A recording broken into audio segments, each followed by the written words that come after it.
माझ्याबरोबर ते विधान सभेत आणि विशेषतः मंत्रिमंडळात सुद्धा होते, राज्य मंत्रिमंडळ. त्यामुळे त्यांचं हे निधन जे आहे हे अतिशय अपेक्षित अनापेक्षित आहे आणि कोणी विश्वास सुद्धा ठेवणार नाही. आता नेत्याच्या मनात काय असतं आपल्याला काय सांगता येत नाही. मी त्यांना माझ्यातर्फे पक्षातर्फे आदरांजली अर्पण करतो आणि परमेश्वर त्यांच्या आत्म्यात शांती देव अशी प्रार्थना करतो. आज ओबीसी मेळावा घेत आहे आपण बीडमध्ये. पुन्हा एकदा एल्गार आपल्याला बघायला मिळेल या मेळाव्याच्या निमित्ताने.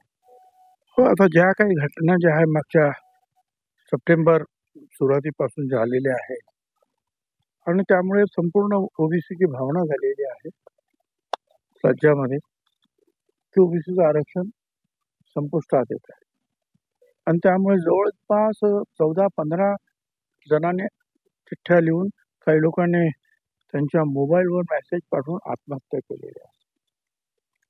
खरं मी सगळ्यांना विनंती करतोय की आत्महत्या करू नका.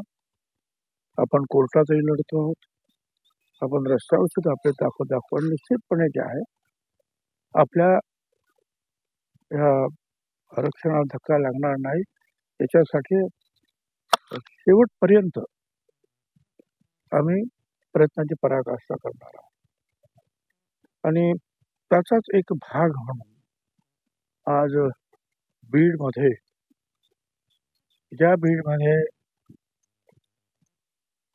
त्या जरांगेच्या लोकांनी हैदोस घातला, आमदारांची घर पेटवली, हॉटेल्स पेटवले, त्याच बीडमध्ये आम्ही पुन्हा एकदा ओबीसी एल्गार महात्मा फुले समता परिषदेतर्फे करतो आहोत. माझी खात्री आहे तिथे लक्षावधी लोक आज आमचे कार्यकर्ते एकवटणार आहेत. साहेब, धनंजय मुंडे असतील किंवा आणखी कोण कोण नेते इथे उपस्थित राहणार? सर्व ओबीसी नेते पुन्हा एकवटताय असं बघायला मिळतं. धनंजय मुंडे निश्चितपणे राहणार आहेत, गोपीचंद पडळकर राहणार आहेत, प्रकाश शेंडगे राहणार आहेत, लक्ष्मणराव गायकवाड राहणार आहेत, शबीर अन्सारी राहणार आहेत, लक्ष्मण हाके राहणार आहेत, ससाने राहणार आहेत, नंतर शिवा संघटनेचे धोंडे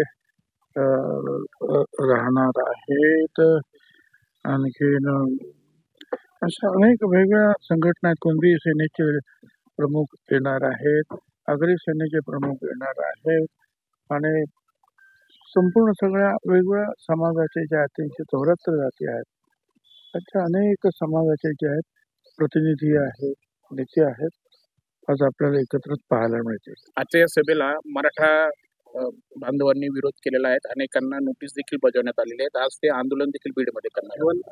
जरांगेंचे समर्थक आहेत. भुजबळांना बीडमध्ये पाय ठेवू देणार नाही, ठरवलं तर महाराष्ट्रात कुठेही पाय ठेवू देणार नाही, अशा पद्धतीची भाषा वापरली जाते. ह्या लोकांना अजून छगन भुजबळांचा इतिहास माहिती नाही. शिवसेनेत असताना अनेक गोष्टी घडल्या, शिवसेना सोडल्यानंतर अनेक गोष्टी घडल्या,